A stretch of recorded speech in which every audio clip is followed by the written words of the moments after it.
So if you're trying to start a business and you don't have the initial capital, but you have paid off property, then there is a way that you could access the funding. Because you see, when you go to a normal bank, in most cases, if you tell them I'm looking to start a new business and I need funding, as we know, the banks are not going to give you the funding.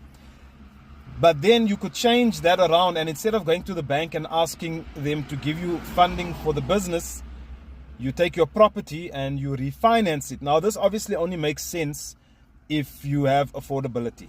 If you don't have affordability, then you will have an issue.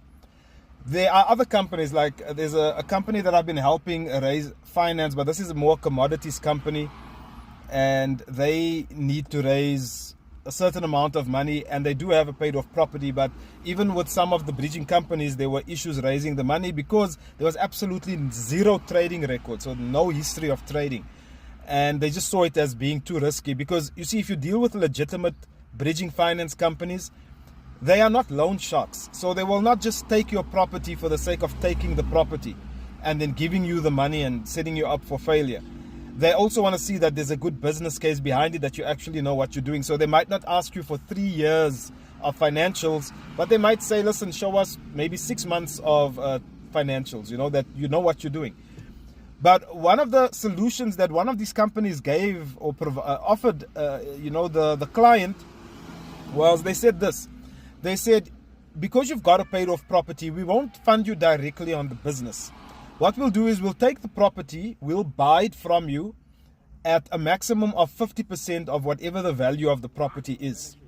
So if the property is worth, let's say, 2 million rand, they will then buy it for 1 million rand, and they would give that money as a loan to the person making the application. And then there's a rental payment, so they call it a rental payment. So there's a rental payment that gets made. It's almost as if you're now renting this property back. And it's normally equivalent to about 3% or 4% a month, or whatever the amount is. So if it's a 1 million rand loan, then you're paying, about 30,000 or 40,000 a month, which would then be paid from this business that you would now have started because they gave you this money.